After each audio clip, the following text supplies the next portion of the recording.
Hey, friendo, Steve here. Al Larson. And welcome back to Going in Raw, the only pro wrestling podcast you need to be listening to. On today's episode, a lively last Raw in Boston for John Cena, who won the IC title, man. He won the Intercontinental Championship. It was a lively Raw. We had a lot of stuff happening last night. We had show, yes. A heel turn, 2 title changes, Triple H appearance. We had another announcement for a surprise opponent in the last time is now John Cena tournament, and then we had one other. What else? Something else happened. Oh, the War Games teams were kind of. Did you mention new tag champions too? Well, I said multiple title changes. Yeah. Oh, okay. There you go. Yeah. So yeah, a lively Raw. Be kind of cool if like every Raw was like this. You know, I just realized what they should have done. You know, of course, we had CM Punk summon Regal, manifest him. Yeah, out of nowhere. Bellow to him to make his appearance so he could say War Games. How come Rhea didn't get to do the same thing? Imagine at the end, Rhea gets in the ring, just says, Regal! Yeah. That really should be the thing from now on. But instead of like actual Regal, they get an AI Regal where he comes bouncing into the arena and starts destroying everything. All you know, the ring posts fall over, the ring collapses. Like, yeah, right. You know, all the spots they've done with that. Yeah, poorly wrestlers. War Games. Yeah, War Games. So yeah, loaded Raw last night. Actually, you know, Triple H usually comes out for the big. I did notice the giant Triple H sucks signs. So it seems like there's a bit of it's percolating. The backlash has begun. It's percolating. The seeds have been planted. Yes. He was sentiment. Getting wutted here and there too. He was getting wutted a lot because he came out and talked a shit ton. He talked. He called himself the most objective person there is, Steve. You think that was a troll? That was a troll.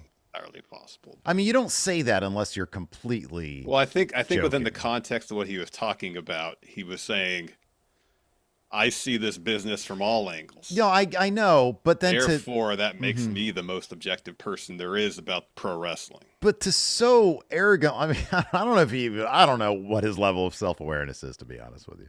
Probably pretty low. Honestly, I was watching this promo from Triple H last night, and I had one thing on my mind. I thought to myself, if he really wanted to do a job with this, if he really wanted to knock it out of the park, he goes down to the Boston Harbor or wherever, and he gets in the shorts that he's had on for 20 years, and he cuts a promo from there with the just most pristine audio. If he really wants to be Mike, yeah, Shane Douglas. If he really wants to continue the threat of stealing everything from Shane Douglas, you go out to Boston Harbor and you film this thing. I kept expecting him, you know, laying out his case for who's the greatest of all time. No argument to say the greatest of all time, the Game. I thought he was going to say that too because he was so over the top with it. Yeah. And then I thought it was going to be like a troll thing, and then Cena comes out and, you know, runs him down, or they have something fun. Instead, Cena does come out. Triple H put over John Cena huge as objectively the most objective person that could do that. And then of course Cena's interrupted by Dom Mysterio, which was perfect, which was absolutely perfect. And there's a little back and forth there. Of course, that leads to impromptu match. Now, this is something that we thought was possible for sure. Yeah. In one of his last appearances, I figured they'd do like sort of a wonky, you know, Ray comes out and then they have like a tag match or something. But no, they had a straight up Intercontinental Championship match there. Wildly fun match. Fun overbooked Dom Mysterio type finish. But this time John Cena got the upper hand after, a ref bump and this, that, the other, and Eddie Guerrero spot. And John Cena walks away as your new Intercontinental Champion.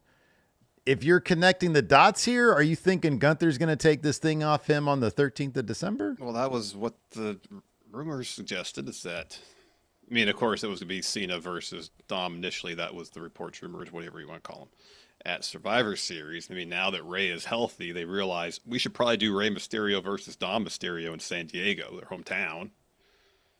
Makes all the sense in the world. Let's have Cena win the Intercontinental title in his hometown, Boston.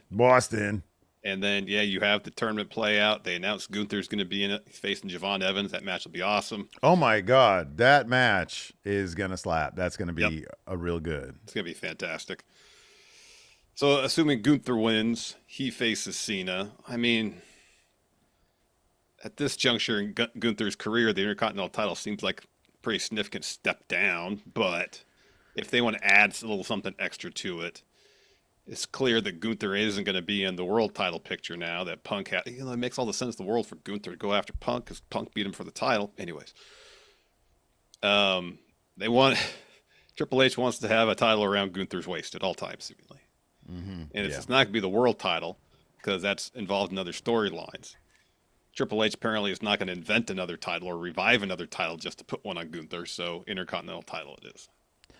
It's going to depend. I agree. Like, from just sort of looking at it from out here, the Intercontinental Championship, given that he already had it for 666 days. The devil. Given that that's already taken place, I get it. I understand where you're coming from. Presentation's going to be everything here, like for them to basically turn that title into the I retired John Cena title. Maybe it'll have a little extra stank to it with Gunther beating John Cena for that thing. You don't think there's any chance that Gunther's going to lose to Cena and they'll just vacate the title, right? Suppose the possibility. Well, Cena wins down to the very end. Down to the very end, December 13th. Yeah. I mean, I don't know how Cena seems. Let me ask you this. So along with the announcement that, of course, not the announcement, along with John Cena's title win, there is also his announcement that he has asked that December 13th, Saturday night's main event, will be also a showcase for the future of WWE, which is, of course, Evolve. So we're going to have Evolve talent exclusively on, it's Vanity NXT. Project, dominating the card. Swipe right. Whoever the guy's two name? guys. Jackson Drake? Chad something? Baylor? Brad Baylor. Okay. Ricky Smokes. That's a great name. Is a good name. And I think Jackson Drake. Yeah. That's his name? Yeah. All right, that's Vanity Project. That is Vanity Project. But no, it's going to be NXT versus like main roster or something. You think that was actually John Cena's idea? Apparently it was. Apparently with the PCs. Like, I like what's going on around here. Let's have some matches on Saturday night's main event. That's the reporting on that one? Yeah. Oh, wow. Look at that. Okay. All right. That's interesting to me. I just figured that, hey, what do you guys want to do? Well, we're going to say that you really are into the future of the company. He's like, I guess so. I guess so. Luck would have it. I am. Yeah. So yeah, that's cool. I like that. That's good. So yeah, let's talk about War Games. Sorry, it was Alvarez that said that Cena pitched that idea. Ah, okay. Well, we'll see. Let's talk about War Games really quick. Sure. We've got Roman's going to join the babyface team. All right. How many do we need? 4 or 5? Well, then there's reporting today that Cena was going to be in the War Games match. Are we going to do 4 or 5? Well, the women's match has 4, right? It's 4-on-4. As of now. Right. Yeah. What? Rhea, Charlotte, Io, Charlotte, Alexa. Yeah, 4-on-4 against Nia, Asuka, Lash. Kyrie, and then Nia and Lash. Yeah. Yeah. Right. So that's 4v4. So maybe the men will be 4v4, but I guess Roman makes a lot of sense. Roman makes a ton of sense. Yeah, he hates the Vision. He's still a shoe. Everybody's got beef with Logan Paul, so yeah, nobody likes that guy.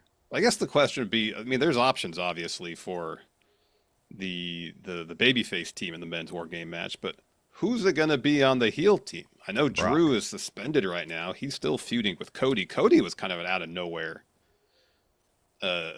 person to include in this War Games team. So there's a tangent for you. Here's a tangential conversation. Is LA Knight really getting fucking punished for holding up that sign? He was in the commercial break promo, and he got cut off. Yeah.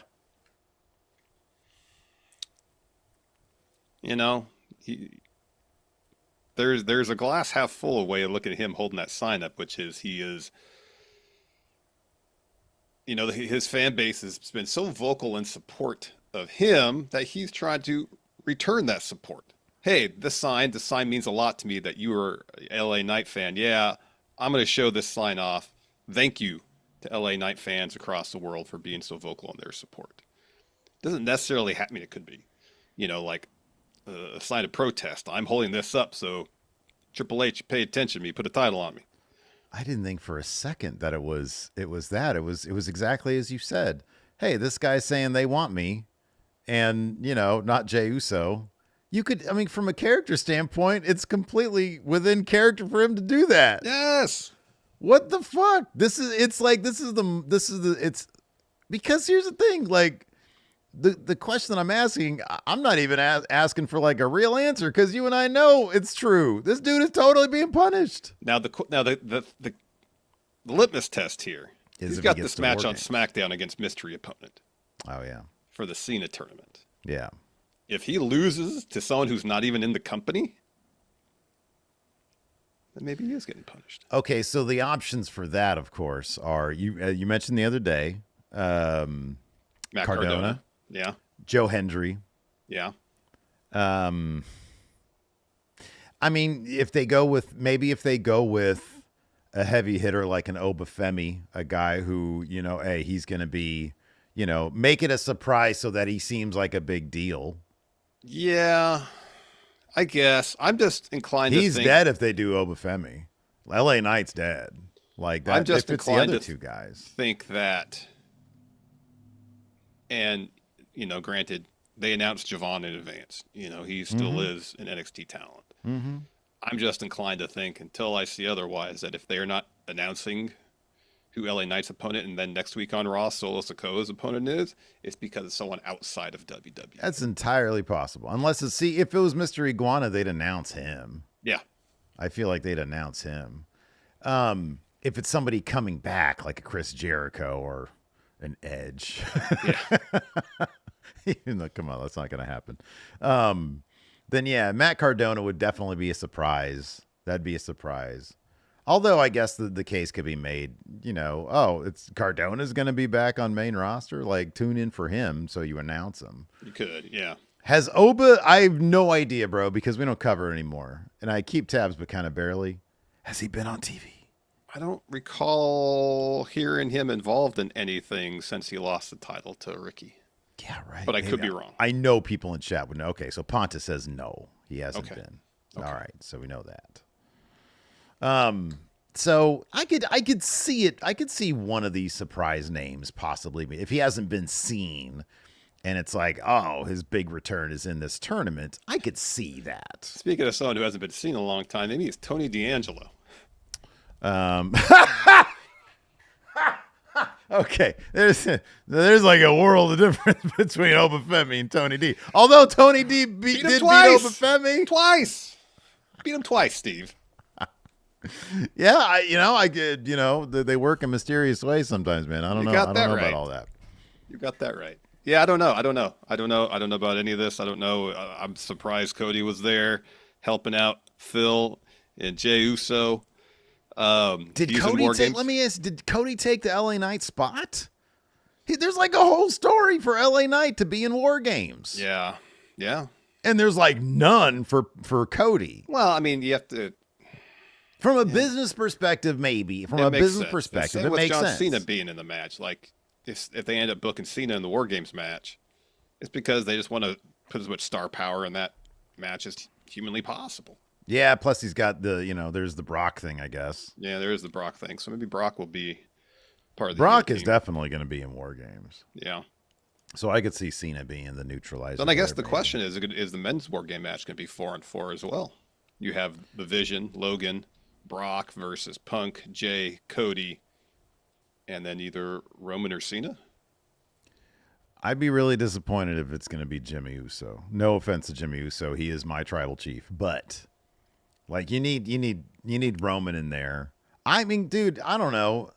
Here's the other thing. If they do 5 for the men, yeah, you could do Drew. Oh, if they do 5 for the men, then they should do 5 for the women's War Game Drew match and Brock. And then for the women, yeah, I have no idea for the women. Someone in chat brought up Stephanie Vaquer and and then Nikki Bella on the other side. Yeah, I could see that's I could see that. There's a million people. I mean, the women's division is so loaded. They could there's a ton of people. You could do, I don't know, Chelsea and I don't know, whatever. Chelsea would be killer in War Games. Chelsea would be a show stealer in War Games. Absolutely. That'd be great. We have a membership here renewal for 24 months now. Ty 25.95 says, congratulations to a young John Felix Anthony Cena Jr. This will be a big boost to start his career. Love when they push those young talent. Yeah, it's always great to see. It's when always they great to see. Push new talent. Yeah, absolutely. What the heck? Lindsay here says, to anyone that plays WWE 2K25, did y'all see the garbage version of Sid Justice they're adding to the game? A garbage version of Sid? It's like an AI garbage creation, like Sid, but he's also garbage. And then he comes I down just again. interpret that as just not a quality representation. Somebody needs to make in 2K25 Shane Douglas coming out of the water. Well, it'd just be him in a Speedo, which would be Trunks, basically. Yeah, right. Exactly. But then you can hear him perfectly. Is there a parabolic mic in the stuff you can? There needs to be like a prop, like a parabolic mic. Yeah, or at least it's got like one of those big things on it, right? Yeah. The dome. It looks like Ty Dillinger's collar from NXT. Yeah, from NXT, exactly. Oh my goodness gracious. Anyways, before we continue on, really quick, I want to mention this Friendo Club. Click join. Or go to patreon.com/Steven Larson. Click on the Friendo Club setup there because we've got the November Predictions Challenge coming up. Full Gear is the next stop, followed by Survivor Series. The Predictions Challenge is on right now. If you want to get in on that, we got two more spots for the 2025 Tournament of Champions. So if you want in on that, you got to win a Predictions Challenge. Yeah. And then you also get access to our bonus episodes, and you get access to the question threads for the shows. So join the Friendo Club today. Yes. Anyways, go ahead and jump into it. So this opening bit with the match, all told, took up the first 40 minutes of Monday Night Raw last night. My goodness. We are not going to verbatim this promo here. Oh, bummer. I just turned verbatim into a verb. But it starts off with Triple H, of course, and he just talks. And it's so funny. Like he does this shit. He says, we live in a magical time where we can all be here for a night like this. We also live in a time where people don't agree on much, especially when and I was like, oh God, where is he going with this? Where is he going with this? I know. He says everybody has an opinion. Okay. All right, let's see where this is heading. Sorry, we can't all be as objective as you, Triple H. He says you can measure it a million different ways, and he brings up a couple: in-ring, charisma, mic work, box office attraction. The categories are endless, but they're all subjective. But only one man, Larson, only one man has the unique ability to see it as a fan, talent, performer, and promoter. He's speaking, of course, about himself. And he says, the one person is undoubtedly the single greatest asset the business ever seen. For me, objectively, as the most objective, there's only one. And his name, of course, is John Cena. Crowd goes crazy. Good 25%, 20% of the people wearing green John Cena shirts for Boston. Yeah. So John Cena comes out and he says good things about the crowd. He says, I'm excited. He mentions what's going to go down on the 13th. Of course, obviously it's his last match, but there was a little bit of some kind of booze about this December 13th. I think because the initial reporting, or at least predominantly initial reporting, was that it was going to be in Boston. Oh, you think that was it? I thought that maybe it was just like, oh, you're going away, boo. But yeah, maybe. I don't know. That's why people do what they do. Yeah. So anyways, Cena comes out, talks about December 13th. And he said, I wanted to come. He says, I did have one ask, and it's a bit selfish. I wanted to come here to Boston. John Cena in Boston. One last time. So then Dominic Mysterio's music hits. He interrupts. He gets on the ring. He's got his mega championship. He's got his Intercontinental Championship. And both Cena and Triple H just sort of seem over it. He starts talking. Crowd immediately indulges. They start booing the shit out of him. And he says, Hunter, he calls him Hunter. He says, I want to know what you're going to do about last week. I'm your AAA Mega Campeon, the greatest IC champion of all time, and my celebration was interrupted by some deadbeat. He says, that doesn't happen to me. I interrupt old man celebrations. Cena's like, what, talking about me? He says, I don't care what you have going on here because it's not important as me. So the crowd is booing the shit out of him. They're like, shut the fuck up. Fuck you, whatever. Mm-hmm. Cena says, oh, whoa, calm down, everybody. We got a fiery crowd tonight. Let's start over. Dom Mysterio, welcome to Boston. And Dom says, it's not about you or Boston, so go sit in that corner. Let the grown folk handle business and speak when you're spoken to, or I'll put you down.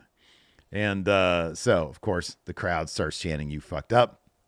And I was disappointed in the Boston crowd because they did not pop when Cena said, fine speech. Mm-hmm. It kind of went over flat. I'm like, come on, everybody.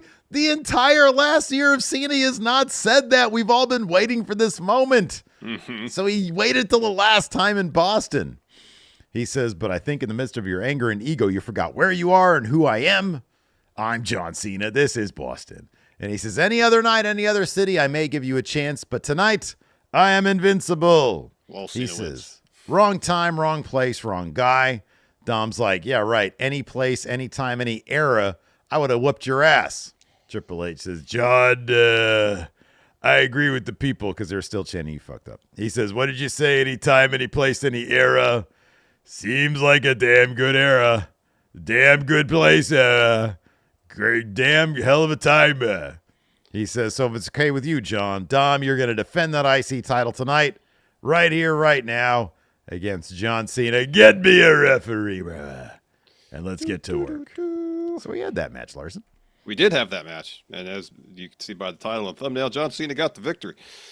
We got an Eddie Guerrero spot, or attempted one, where Dom goes, gets the Intercontinental title while the rest distracted. Bumps.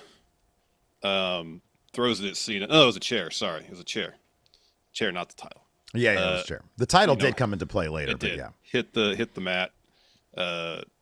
Throws the chair at Cena. He catches it. Dom bumps. And so Cena just bumps too. Drops the chair. Puts the chair closer to Dom than him. Yeah, so when the ref turns around, they're both selling, and then Cena turns over to Dom and winks at him. Mm-hmm. Yeah, it was such a big, broad wink, too. He goes, Crowd pop for that because it was on the Tron. It was on the Tron. So later on, we get an STFU from Cena. We get a ref bump prior to that, so Dom's tapping, but the ref is knocked out. So Dom tries to hit Cena with the belt. Cena ducks it, hits an AA. New ref runs down to the ring, and Cena covers, counts the pin. Dom kicks out. So Dom gets Cena in position for a 619, hits it, goes up for a frog splash, hits that, but Cena is invincible tonight. He rolls through the frog splash, powers Dom up for a second AA to get the win. I like that he rolls through a frog splash. Yeah, it's just a straight hit, but then Cena just goes, whoop.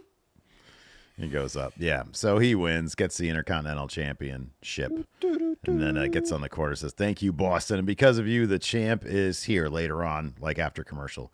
Cena's backstage, and he's, shaking everybody's hands, and they're all saying congratulations. And then Ray shows up, and he's like, he really needed that ass whooping. And Cena's like, he's a good kid. I hope it was a good lesson. And Ray's like, good kid. What are you talking about? This guy's trash. Yeah. And then he bumps into Cody. And he's like, champ, good job. Congratulations. John says, thanks, champ. They shake hands all sincerely and earnestly. I know. We had our first two matches. The last time is now. Tournament faced John Cena in his last match. Mm-hmm. First match of that tournament was Damian Priest versus Rusev. They're really pushing the idea that Priest's eye was all jacked up. He just had a contact lens in it. Yeah, they really should went overboard with the makeup. Maybe put some prosthetic stuff on there, like skin melting off or something like that. I'm disappointed they didn't. I know. I'm really disappointed. That, come on, you're going to sell this thing? I want to see it. Yeah. Rusev took advantage, which is why this, but it reminds me the other night when we were in LA, Lacey and I went to a little bar, and she was putting some like lime or whatever in her beer, and just the biggest chunk of citrus acid hit just right in the eyeball. Square in the fucking eyeball. Yeah. And I'm like, in that moment, I was punishment. I was Damian Priest. Oh my God. Oh, in your eye. My eye. Oh, okay. My eye. Yeah. Oh yeah. No, it hit me. Have you ever gotten jalapeno juice in your eye? I was cutting jalapenos once. I was actually shaving the seeds off. Oh my God. And I got jalapeno juice in my eye. Oh God. Did you bellow out in anger and pain? No, I wasn't anything that dramatic. Oh. I had to get some eye drops and just started like dumping half a bottle of eye drops in there to flush it out. Dude, this was a mad, and it's like, you're in a bar, you're trying to keep your cool, especially in LA. You're trying to keep your cool, and then but you just look like an asshole. You're like, Did you go to the bathroom and rinse your eye out? Nah, man, just straight tears. Just blinked it out. Just raw dog that shit. All right. You can't do that with jalapeno juice. The thing though is that the oils in jalapenos, they're not water soluble. So you can dump as much water on that in that thing, it ain't gonna do anything. You gotta put some milk in there. Yeah. Something with fat. Look like a complete barkeep, get me some milk. He's got like a bottle of milk, pop it open, just dump it right in your eye. Yeah. Yep. Anyways, Rusev got the win here. Yeah, he went after Priest's eye. He was like trying to pop that contact out of Priest's eye, and then just hits him with the Machka kick to get the win. Jew World Order says, juice in his eye, what do you see? Larson is in agony. Yeah, man, that wasn't fun. Could have been worse, I suppose. Could have been like could a be habanero. actual acid. Yeah, it could have been that. Yeah, I was in the lab without my goggles. Then the beaker exploded. On top of the Bunsen burner. 350-degree oil or something like that. Yeah, right. Yeah. But anyways, after Rusev gets the win, he does the Cena taunt, says, "I can see you, John." Second match of the tournament. Do we have any brackets for this fucking tournament? No, they haven't, as far as I know. This is so willy-nilly, They're just maybe what they're doing is they're doing the first round matches and then they're reseeding. Yeah, that's probably what afterwards. Doing. Yeah. By that I mean they're kind of making it up as they go. I mean, that's got to be the thing. Like, how fun would it be to sit here for 2 minutes with some brackets and be like, "Oh, this guy." The next match is going to be Sheamus versus Rusev. Sheamus versus. Ooh, oh yeah, that'll make sense. Oh yeah, because Sheamus beat Nakamura. Hits a bro kick kind of out of nowhere to get the win, and afterwards Sheamus helps up. Nakamura shakes his hand. And then we have Adam Pearce announcing the matches for next week. As mentioned earlier, we're going to get Javon Evans versus Gunther. Ooh, boy, that's match of the year contender right there. That is going to, that is going to be a breakout moment for that kid. Oh my gosh. Yep. Javon Evans is going to be over huge thanks to that match. Oh yeah. And then put him in a tag team on SmackDown. Oh gosh. He's got to get out of the tag team on in NXT first. I guess it was that one match. He was tagging with Leon Slater. Yeah, yeah. Anyway, Solo Sikoa is facing a surprise opponent. And Adam Pearce does not want to divulge who that opponent is at this juncture. So, I mean, one of these dudes is going to be Joe Hendry for sure. Yeah. I would love for the other to be Cardona. I think that'd be great. Yeah, Cardona makes a lot of sense. Or Shane McMahon. I prefer it not to be Shane. He is the best in the world. Was. Well, at one time. Yeah, at one time. Yeah. Then his quads just absolutely exploded. Here's another thing to consider. The next week is in Madison Square Garden. From New York. Is that going to inform in any way? Maybe I got it backwards. Maybe it's Cardona versus Solo because Cardona's from New York. Oh, yeah, that's right. Yeah. That makes sense. But then who is LA Knight going to face? Oh, it'd be Joe Hendry. Oh, man. Say his name. I mean, he lost in like 30 seconds to Randy Orton, dude. Yeah, I know. He gets a nice entrance. Like, I love Joe Hendry, don't get me wrong. He gets a nice entrance, and then bang, BFT. Yeah. This would be a real litmus test to see if LA Knight's getting punished or not. If Joe Hendry goes you're 1,000% right. If he loses to Joe Hendry, he's definitely getting punished. Yeah. He should ask for his release at that point. Oh, yeah, 1,000%. Yeah. Absolutely. Anyways. So we also had a title match for the women's world title. Stephanie Vaquer versus Raquel Rodriguez of Judgment Day. Fun match here. Vaquer gets the win with that corkscrew moonsault deal. They had a name for it.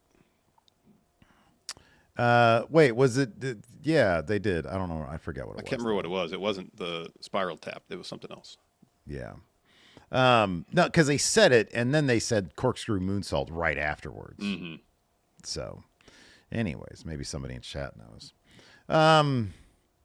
So afterwards, Roxanne Perez attacks. Nikki comes in, takes her out. Judgment Day crawls up the ramp, and then out of nowhere, Nikki Bella nails Stephanie Vaquer with the belt. She raises the title. Crowd's like, what? And then Nikki poses over Vaquer, raises the belt, puts it on her. Yeah. Rips off her upper shirt. So she's got the undershirt on that Yeah. says fearless. Like we knew this was coming, but didn't it feel a little early? You just got to do the thing. I guess. Now, what more are they going to do? I don't know. Like, what else can they Yeah, do? I know. I don't have an answer to that question. You got to, here's the thing, because I saw our friend Sean Ross Sapp on Sorry, Twitter. let me get this in. I Yeah. assume this is Triple H. That, Yeah, you never know. Or it's like yesterday. It's Yeah. like immediately. I saw Sean on Twitter was saying, oh, she's lost like how many matches in a row. Why would she get a title shot now? But here's the thing. In my opinion, it's clean slate. Once you get an attitude change, that immediately clean slates everything. Well, no, you're bypassing the most obvious answer, which is it's personal at this point. It turns it personal. Yeah, Nikki turned on Stephanie. Therefore, Stephanie wants a measure of revenge. Right. It's personal. Exactly. Yeah. That's why the match is motivated. The title just happens to be involved, I'm sure. I'm saying from like, a fan perspective, a storytelling perspective, it's like, that was the reason. That's like a reason you turn is because you're losing. Like otherwise there's no reason to turn. If you win a bunch of matches, why are you going to turn? You don't need to turn. Things are going good. Things are going good. When things are going bad, then you turn. Yeah. A change is necessary. Things Right, exactly. And then that feeds into, hey, you do something to force that title change. What do? You make it personal. Personal. Yeah. Speaking of personal, they're trying to make this feud personal. CM Punk calls out Logan Paul. He comes to the ring. He's ready for a fight. He says, I'm not going to wait for a douchebag to interrupt me. I want him out here right now. I'm not in my gear because I don't want to wrestle. I want to fight. Last week, I got sucker punched by a piece of garbage named Logan Paul. I knew he was garbage before, but I didn't know how big of one he was. I won't fight you for my title, but I will fight you. And so Logan makes his way out, and he's like, what are you mad about? I'm smarter than you? Smarter than everyone in this building. Just tepid heel crap talk. Yeah. Yeah. So Punk says, I just want to bust your face. Logan says, shut up, I'm Logan Paul. I've been punched in the face by the greatest boxer of all time. And that is nothing compared to getting flattened by Bronson Reed since they dropped Seth. If you aren't conforming, you're getting cracked every week. Punk's like, we're not here to talk, we're here to fight. And Paul says, me getting cracked every week? Too much. No thanks. See, Punk, I thought I knew it all, but after taking that tsunami, my eyes have been opened to a whole new vision. So the vision. Heyman, Bronson come out, stand next to Logan. And so Heyman calls Phil the single most unlikable human being he has ever met. Says he's friendless. Says friends don't betray you. You betray their friendship. He says, take it from your former best friend. You are a sad, miserable bastard, and you're the most unlikable person I've ever met, unless your name is AJ Lee. And so Punk says, if my wife was here, she'd leave you in a pool of your own piss and blood, but she's not, so that's my job. I'll fight all 5 of you. That's 2 of you, Heyman. And so he's ready to fight. Jey Uso slides in the ring. The Vision get on the apron. Cody's music hits. He comes out. They start brawling. Eventually, the babyfaces clear the ring with help of Chair. And then later on, backstage, Punk, Cody, and Jay are talking with Pierce. And Punk says, no, I'm pissed. I want you to find Heyman. I got myself a team. I'm done with their games. And then Pierce says, you saying what I think you're saying? And so Punk beckons Regal. William Regal appears and screams War Games. And then Pierce makes it official. Yeah. Yeah. Corny as hell, but I thought it was wildly fun. I like that. What made it fun was Regal showing up. Otherwise, yes, it was corny as hell. Yeah. Well, yeah. And the corny stuff, the Regal stuff is corny too. That's what I'm talking about. But it's wildly fun. Sometimes you can have that corny stuff and have it be hella fun. Because, like, why is he there? He's just Yeah, lingering, yeah. lingering Well, about. I guess for me, the corny stuff was Phil's line. I got myself a team. I'm done with their games. Yeah, no, that's great. It is corny. It's great though. Come on. No, that's the type of corny I'm not into. Oh, come on. Lighten up, man. It's good stuff. Steve, so I've had jalapeno juice in my eye. Don't tell me to lighten up. man, I'm just coming off acidic citrus death at my eye, Lars. That's nothing. That's nothing. And the humiliation factor. You were just merely in your kitchen. I was at a whole bar in Hollywood. Yeah. Yeah. Anyways. I'm sure it was dimly lit. No one's probably paying attention. It was. You ever go to the Burgundy Room? It's so dark in there. It's very dark. I think I've been there. Yeah, maybe. It's very dark. I lit pink cigarette once outside the Burgundy Room. Oh. That's my one big celebrity encounter in Hollywood, in LA. Yeah. Anyways, that was 25 years ago. Jeez. We also had we have new women's tag team champions. Yes. Alexa Bliss and Charlotte Flair defended against Asuka and Kairi Sane. Of course, is coming off that hilarious bit on SmackDown where Dr. Asuka misted both Charlotte and Alexa. In this case, though, also something that happened on SmackDown, the new team of Nia Jax and the debuting or main roster call-up Lash Legend, I should say, come out here after it seemed like Flair and Alexa Bliss had sort of the upper hand. They did the whole, the dueling whatever's the moves. Yeah. And then Flair puts figure 4 on Asuka. Sane heads up top, and Bliss catches her, hits his sister Abigail. So Charlotte bridges to make it a figure 8. Nia Jax and Lash Legend interfere, pulls Charlotte's arm. They take out Alexa Bliss, and then the Kabuki Warriors are able to get an assisted insane elbow for the win. A little tiny thing, and I always love seeing this. You know how Asuka holds, the opponent, in this case, Charlotte Flair, up and kind of like she's about to hit a death drop before Kairi does her thing. Well, Charlotte's arm was dangling down like it would because of gravity and stuff. Yeah. And Asuka grabbed the arm and put it to her side. And Charlotte held it there. Yeah. Because if when you go down, you don't want your arm down here. Yeah, and I'm like, oh, I love that. I love whenever I see wrestlers like, hey, I don't want you to break yourself. So looking do out this. for each other. It's great. It's so nice. It's so nice. Yeah. Anyways, new tag champions, the Kabuki Warriors. Nia gets in with Lash. Dude, the way people are selling Lash's right hand, it's forearm, awesome. I know. Oh my God. Great. Yeah, it's a forearm. Yeah, it is great. So Lash hits Bliss with that forearm. She just sells the crap out of it. The Kabuki Warriors come back in. They're talking a little trash with Nia and Lash, and then they just go over and they decide to attack Bliss and Flair as well. That brings out Io Sky.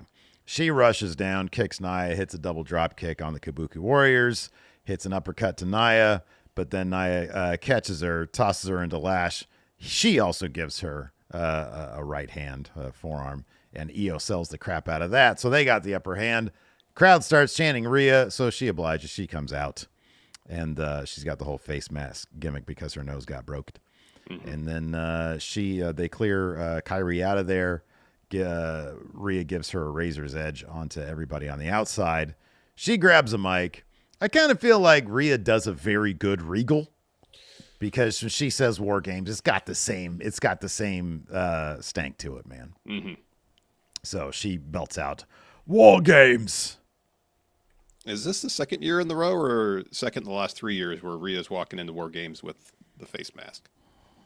Was it just last year that she had that cool face mask? I think so. Maybe it was 2 years Or ago. was it 2? God, dude, I don't know. Time just goes by so quickly. Telling me. But when she does, Angel here says, yeah, it's back to back. Yeah. That one she had last year, that mask was awesome. Wasn't it like a mask and then a mask? It was like she had like the outer mask and then just like another mask underneath. I don't know. Regardless, it was rad. Maxine Dupree apparently thinks she's ready to face Becky Lynch, so she's talking to Pierce backstage. He asks how training is going. She says training is great to feel ready, but ready is a choice. I've made mine. Give me Becky. So Pierce makes the match for next week for the Intercontinental title. Says good luck, but you don't need it. He leaves, and then Becky, who I don't know how Adam Pierce did not see her, attacks immediately. Yeah, says, right. You don't stand a chance. Yeah. Because it was as if Adam Pierce stepped out of frame, morphed into Becky Lynch Yeah. and then ran in and attacked. Yeah. Yeah. Which maybe you're onto something there. Conspiracy theory, perhaps. Perhaps. And then finally, we may have a new team name for our tag champs. So AJ and Dragon Lee are backstage and asking Pierce for some new competition. They want some challengers because they actually want to defend the titles. Yeah. And then Pierce asks if they have a team name, and AJ's like, no, but Dragon Lee says yes. And the translation, it was Los Dragones con Estilo?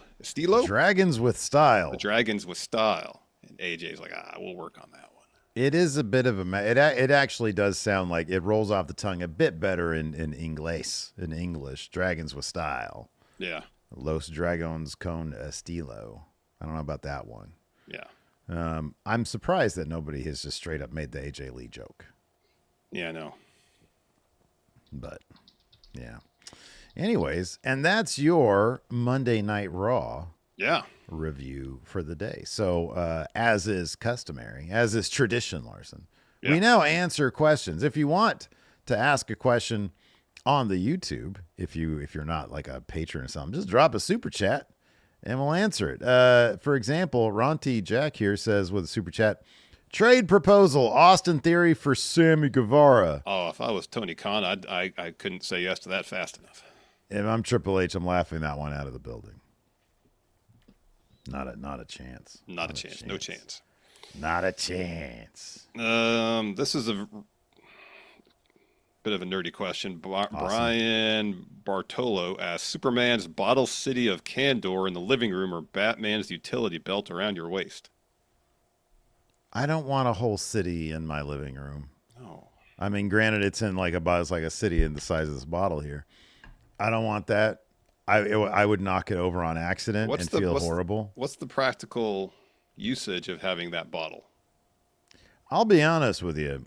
I'm sure there's probably some story where I don't know, maybe you can shrink yourself down and go in it or something. I don't want to go to Kandor.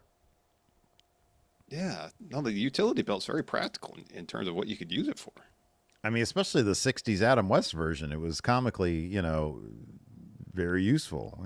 Anything you needed, you just bust out from the utility bin. Yeah, having the bottle city seems like a massive responsibility because, as you said, you got to take care of that thing. One accidental little pratfall and that thing's busted up. Yeah, no good. Don't like that. No good.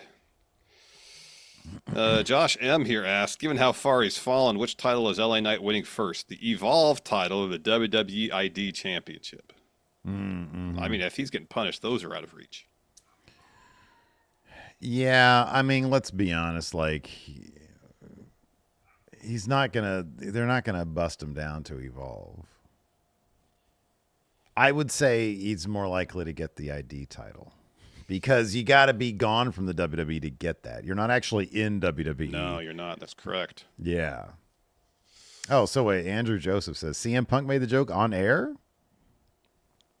By the way, for the YouTube crowd, if you're watching live, if you're getting any audio issues, apparently it's solved by just clicking refresh. All right. That should help. Wait, Punk made what joke on air? AJ Lee joke. Oh, yeah, he's made an Not an LA Knight being released joke, no. No, he made the AJ Lee joke, yeah. On air? Yeah, he was doing commentary. Oh, yeah, on commentary. Yeah, I remember that. Yeah. I remember that. Ronan the Analyst says, if Dirty Frank was to work his way through Pearl Jam, who do you think would be most succulent and who would be tough eaten? Most succulent, Jeff Ahmed. Okay. Yeah. I mean, they're all old and leathery. So Yeah. I feel like they'll all be like jerky. Yeah, maybe. Yeah, I think they're all kind of the same. I mean, obviously, Dirty Frank found Mike McCready, at least in 1991, potentially the most succulent. But I don't know if that was out of convenience. Did That's he just entirely turn the possible. wrong corner and Dirty Frank was there? Yeah, He got it. no, not it. Mr. Sinister says, would you guys change the opponents John Cena had this year? If so, which ones for which ones? He wouldn't face Brock. That was lame. I see. I'm okay with him facing Brock as long as you do something interesting with the match. Well, it's Brock. You know that's not going to happen. He's had good matches. Let's see here. MHJ is here. Asked, does Cena winning the Intercontinental title change the odds for who his last match? It seems like a step down for Gunther, and I don't see Cena losing the title beforehand and his last match. So let's assume Cena has a defense next week in New York. Wins that. And say he's in the War Games match, not defending the Intercontinental title. So it would be up at his last match. Does him walking into that with the IC title, if you just kind of put aside any rumors or reporting that we've been privy to or heard, does that change the calculus at all? If he walks into his last match with the title? Yeah. I think if the entire idea of John Cena, I think the one thing that John Cena would be able to decide is that he's going to lose his last match. Mm-hmm. And I think he's going to do that no matter what. I just thought of something. Yeah, what's up? If the whole premise of this Cena December 13th show is main roster stars versus NXT stars, does that bolster the odds of an NXT star winning this tournament and beating Cena? So then all the matches be main roster versus NXT stars. Hey, if you want to make somebody, that's how you make Obafemi. Mm-hmm. If you want a star right now, which they need, younger dudes, if you want to do that, Obafemi beats John Cena for the Intercontinental Championship. Yeah, I agree. And I think that does so much more for the company than Gunther beating John Cena. Yeah, Gunther doesn't need it. No, he doesn't. He doesn't need it. No. Stretch says, have you heard about Deadlock Pro Wrestling closing its doors? And what are your opinion of the state of the Indies in 2025? That's a bummer to hear. Yeah, so they announced their 4th anniversary show. This was just a couple days ago on Twitter. That's going to be on December 12th, and they have another show in Japan in 2026, and then they're going on hiatus. For the foreseeable future, they say. Yeah, I mean, dude, I can't say enough good things about them. We sponsored their very first YouTube show. Mm-hmm. Love those guys. Absolutely. We've always had nothing but great interactions with them. Yeah. I haven't heard in terms of why, but you can just sort of understand it's probably a financial thing. I mean, that's sort of, but they were probably the highlight of indie wrestling in terms of, number one, people coming out of there like Javon Evans, coming out of there. Yeah. I mean, I don't know, it's tough times right now all around, and you're going to see stuff like that happen. Prestige Wrestling out here on the West Coast is also, they're stopping as well. There are a lot of great indies out there. Yeah. But, I understand people are going to, they're gearing up for some hard times coming up with the economy. Yeah. And we're starting to see that. And it's got to be, obviously local independent promotions. There's dozens and hundreds of them across the country. It's got to be especially tough for regional promotions or promotions that are trying to venture outside of one specific locality to make money. That's got to be incredibly difficult. Especially when you're really not trying to skimp on production, on presentation. Mm-hmm. All of their stuff looked it looked so professional and so good, and their branding was so on point, that keeping up that level, that quality, which I'm sure was of the utmost importance to them, that is not easy to do. No. That is not cheap. Nope. So yeah, it's an absolute shame. I hate it for the independents. Same. But yeah, and hopefully this is a hiatus and not a, complete goodbye. Yeah. So yeah, now our hats go off to the Deadlock guys. Absolutely. They're great. Lord Blake Whitehouse says, if Cena brings back the white strap IC belt, will that actually make him the GOAT? I don't think his GOAT status is dependent on what the title looks like. It would help, though. Dave Matuszek, with Hank and Tank winning tag gold and Noah, is there a remote possibility of the promotion itself being acquired by WWE in the future? I got no clue. I got no clue on that one. I don't know. No idea. I don't know. WWE doesn't seem interested in acquiring promotions. Well, they did with AAA, I guess. Yeah. But like, you'd think that if they wanted TNA, they could have had it by now. Yeah, probably. Dylan's got a blind power rank for you, Steve. Are you ready? There's 7. This is a good one. Okay, awesome. Yeah, let's. I'll just put it at the bottom of the notes. As Dylan puts it here, blind power ranked these 7 licensed songs used as themes in ECW. However, I guess Paul Heyman didn't pay any licensing fees for these songs. Well, legally, he said you don't have to. You can just put it on your shows, and it's fine because it's background music. First one here is Balls Mahoney theme, Big Balls by AC/DC. Can't stand it. 7. Ain't going to be nothing worse than that. I don't like AC/DC. Yeah, I don't either. Next up, Walk for Rob Van Dam, originally by Pantera. I guess it was a cover by Kilgore. Easily number 1. No, I'm running. I'm not walking. I'm running to put Walk at number 1, Larson. Next up, I don't remember this one. Rhino used Debonair by Dope. I don't even know that song. Is it good? Debonair? Well, you can't listen to it. We're doing a show. You don't know. Just put it at 6. I put it at 6. I'm sorry. I should have said that. I put it at 6. All right, put it at 6. Next, this is sight unseen, though. I know that it's better than Big Balls by AC/DC. Yeah. Next, I don't remember this song being used, but it was a great song. Apparently, Mike Awesome used Nirvana's Dive. Really? Yeah, I don't remember that. What a great song that is. Put that at number 3. Raven used Come Out and Play by The Offspring. There are some Offspring songs I like. This is not one of them. This doesn't even fit Raven. Mm-mm. I don't mind the song. It's a catchy song. But I have a feeling 2 and 4 are going to be better. Come Out and Play is at number 5. All right. Next up, Tommy Dreamer, your dude. Man in the Box.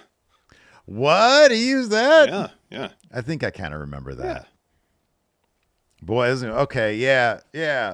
I'm cool with that. Number 2, Man in the Box. All right. So what one do you have left? 4? Yeah. Wow. Number 4, you got Enter Sandman by Metallica for The Sandman. Yeah, I'm cool with that. I mean, that was the best. That was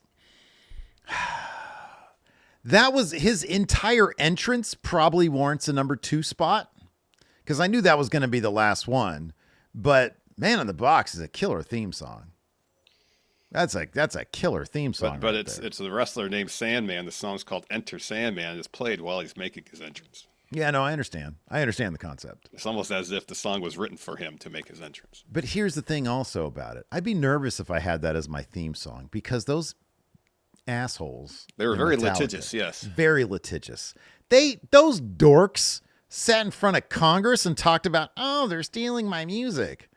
Millionaires. Yeah, many times millionaires. Over. Many times over. And the way they treated their bass player. Oh, yeah. Fuck them. Yeah. Sellouts. Would you like to blind power rank, Larson? Yeah, sure. I got a pen. Do I have paper here? No, what's written on. Here, I can use this one. How many things? Well, it depends. I'm going to let you choose. Angel Zeros is going to have you blind power rank literal pieces of shit. Blind Cinephile is going to ask you to blind rank title changes. In terms of like literal pieces of shit, is this various different kinds of feces? I suggest you do this one. Which one? The Poop literal one? pieces of shit. Yeah. All right. Yeah. Oh, I feel. How many are there? As soon as I say this first one, you'll understand where it's going. All right. How many? 5. All right. Also, I appreciate Angel Zeros put the number 5 in parentheses to let me know so I don't have to sit here and count. That's nice. Yeah, I like when people, because Right? Dylan did the same thing. Got 7. Oh, that's great.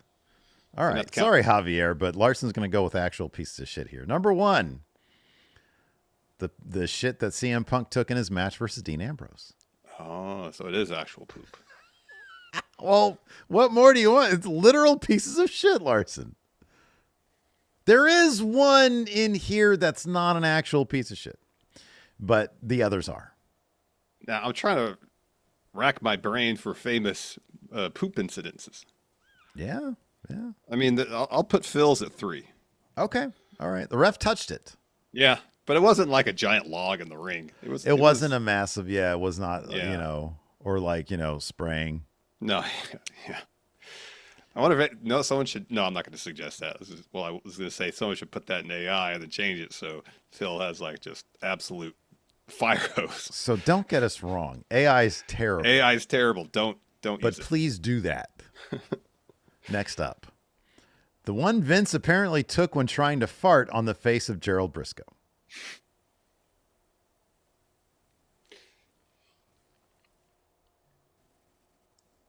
I'm trying to consider the criteria here.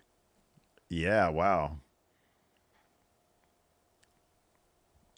I guess that one. I guess there could be. What would make you, like Triple H, the most objective person well, to decide is this ranking? one the most vile, disgusting, or is 5 the most vile and disgusting? I mean, I feel like power ranking 1 is best, 5 is least. I would say go in order of most iconic. All right, I'll put, I guess, the Vince one 4. Okay, all right. The next one, the one Sid took at WrestleMania 13. Now, this 1. is alleged. Oh, wow. Okay, so an alleged shit. Sid's involved. An alleged shit. Yeah. That story about him pooping his pants at WrestleMania 13, I feel like is more fondly remembered and talked about than the actual match, which is actual shit. That's The literal match shit. sucks. All right, the next one. The Snickers bar Triple H put in Ric Flair's trunks to make him think that he shit himself. I mean, that's a funny prank. Wait, hold on. That's not a literal piece of shit, though. Yeah, well, yeah, it's actually 2 of these are not literal pieces of shit. I mean, that's a funny prank. I'll put that at 2. Okay. What space do you have left? 5. Well, that's good because I think you done played yourself. Because this last one is Steve when he pulled that purple iPhone shit. But again, it's not a literal piece of shit. So I guess that belongs at 5? Yeah. Well, I mean, I at least with the appreciate that. candy bar thing, the idea is to make one think it's poop. Yeah. There was nothing yeah, poopy about, I mean, nothing literally poopy about nothing Steve. actual.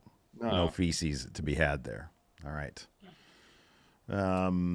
Old Dirty Q says, which actor to you had the hottest run in film when you were watching movies? Oh, it's Jim Carrey's run in the 90s. That dude was on a tear, or Tom Hanks in the 90s.